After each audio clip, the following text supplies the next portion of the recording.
Hello everyone, আসসালামু আলাইকুম। নতুন একটি ব্লগ নিয়ে হাজির হয়ে গেলাম। আজকে আমাদের ঘরে পিকনিক হবে, মানে ঘরোয়াভাবে যা হয় আর কি। তো আগে চালগুলো ঢেলে রেখে দিয়েছি একটা হাঁড়িতে, মানে দুইটো রাখি দিয়েছি। তারপরে এখান দিয়ে মুরগির মাংস কোটা কাটা হচ্ছে, ফার্ম মুরগি দিয়ে রান্না করা হবে আর কি। তো বড় বড় একদম পিস করছে, আর বড় বড় আলু, মানে গোটা গোটা আলু দিয়ে বেজে ওই মানে বিরিয়ানিগুলো খেতে অনেক ভালো লাগে। তো এখান থেকে পেঁয়াজ মরিচ সব কোটাকাটি হয়ে গেছে, ডিমও সিদ্ধ বসাই দিয়েছে। তো ডিম সিদ্ধ টিদ্ধ হয়ে গেছে, হওয়ার পরে ওগুলো তো সবগুলো ভিডিও করে চুলি টুলি ওগুলো মানে ডিম আর মুরগির মাংসগুলো একটু ভেজে নিচ্ছে আর কি। তো হালকা লাল করে নিলে তারপরে ডিমগুলা ভেজে তারপর উঠে রাখে দিব। তো এখান দিয়ে মুড়ে সব ধরনের মশলা একটা প্লেটে নিয়ে নিয়েছে যেন রান্না করতে সুবিধা হয়। তো সবগুলো একসাথে আর কি একটা প্লেটে নিয়ে তো সবগুলো মশলা হাঁড়িতে দিয়ে দিয়েছে। তো একটু নাড়াচাড়া করতেছে ভালো করে, যদি ভালো করে নাড়াচাড়া না করে তাহলে বিরিয়ানির গ্রানটা আসে না। তো ওরা অনেকক্ষণ নাড়াচাড়া করছে, অনেক বড় একটা পাতিলে রান্না করছে।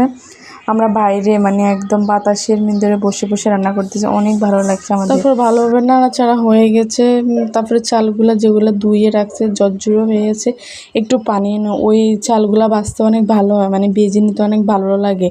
যেগুলোর মধ্যে পানি থাকে ওগুলো বাছতে অনেক কষ্ট হয়, কেননা লাটা লাটা হয়ে যায়, মানে লাসা লাসা হয়ে যায়, একদম মানে গায়ে বেজে যায়। তো শুকনা একদম চালগুলো এই কারণে মানে বাজতে অনেক ভালো লাগে। দেখছেন কি সুন্দর একটা মানে বাজে। তো আমরা একদম মানে খোলা আকাশের নিচে বসে বসে মানে বিরিয়ানি রান্না করার মজাই আলাদা। তো সবাই মিলে ওখানে গল্প করতেছি, অনেক মজা করতেছি, আড্ডা দিতেছি, ওখানে বক্স দিয়ে আবার নাচানাচি হচ্ছে, গান চালাচ্ছে, মানে অনেক মজা হয়েছে, এক কথায় অনেক মজা হয়েছে। তো ওই দিন আমাদের অন্যরকম একটা দিন গেছে, আমার ভাইয়া ছিল, আমার বোন ছিল, আমরা সবাই মিলে অনেক মজা করছি। তারপরে এখান দিয়ে আবার এই মানে ছোটো ছোটো বাচ্চারাও আছে। তারপরে অনেক মজা করার পরে মানে সবাই মিলে বলছি যে আমরা বিরিয়ানি পাকাবো।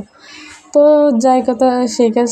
তারপরে এখান দিয়ে দেখেন বিরিয়ানির মানে চালগুলা ভালো মতো দেখছেন কীভাবে ভেজে নিচ্ছে। তারপরে একটু পানি ঢেলে দিচ্ছে, মানে যতটুকু পানির প্রয়োজন ততটুকুই পানি দিতে হবে, মানে একটু কম দিলে একদম লাসা লাসা হয়ে যাবে, একটু বেশি দিলে একদম মানে লেটকা হয়ে যাবে। তো পরিমাণ মতো পানিটা দিতে হবে। তো পরিমাণ মতোই পানি দিয়েছে। আপনারা কি মানে আমাদের বিরিয়ানিটা দেখলে বুঝবেন যে কতটা মানে লোভনীয় হয়েছে আর কতটা মানে একদম ঝুরঝুরা হয়েছে। তো ভালো মতো আমার আপু একদম মানে আমার আপুই রান্না করতেছে। আমার আপু মানে একদম ভালোভাবে একদম মানে পানি দিয়ে নাড়াচাড়া করে ঢাকনা দিয়ে অনেকক্ষণ ঢেকে রাখছে। তো ঢাকার পরে যখন একটু মানে বিরিয়ানিগুলো একটু মানে খিচে আসে, মানে পানিগুলো একটু শুকিয়ে গেছে, তারপরে মুরগির মাংস, বড় বড় আলু, বড় বড় মুরগির মাংস একদম ঢেলে দিছে। দিয়ে কেননা প্রথমে দিলে একদম মানে মুরগির মাংসগুলো আর আলুগুলো একদম শক্ত হয়ে যেত, কেননা ওগুলো তো একটু বাজি নিচ্ছে।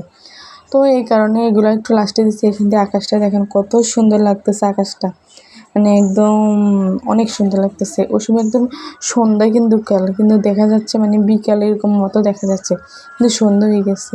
তো আমাদের রান্না অলরেডি কমপ্লিট, দেখেন কতটা ঝুরঝুরে হয়েছে, আমি বলছি না কতটা মানে দেখতে লোভনীয় লাগতেছে, একদম মানে খেতে একদম মানে একদম একটার সাথে একটা লেগে যায় না, অনেক সুন্দর হয়েছে। তো এই আপু আবার একটু মানে ঢাকনাটা উঠে একটু নাড়াচাড়া দিয়ে আবার ডেকে দিবে। তারপরে আর কি সবার জন্য আমার মানে ভাড়াটারা হবে। তো যাকে দেওয়া তাকে দিবে। আমার ভাবি আছে একজন, ওনাদেরকে মানে সবাইকে দেওয়াটা হওয়ার পর আমরা খেতে বসে গেছি। দেখেন এখান দিয়ে চালাদ মাখা হয়ে গেছে, একদম কিচি কিচি করে চালাদ মাখছে, ডিম বোনা, আর এখান দিয়ে সবার জন্য প্লেটে প্লেটে বাড়তেছে। তো কে কে খাবেন আসেন। আমার বাবাটা খেতে বসে গেছে অলরেডি। তো অনেক মজা হয়েছে, ইয়াম্মি হয়েছে। তো ভিডিওটি ভালো লাগলে চ্যানেলটি সাবস্ক্রাইব করে দেবেন। আল্লাহ হাফেজ।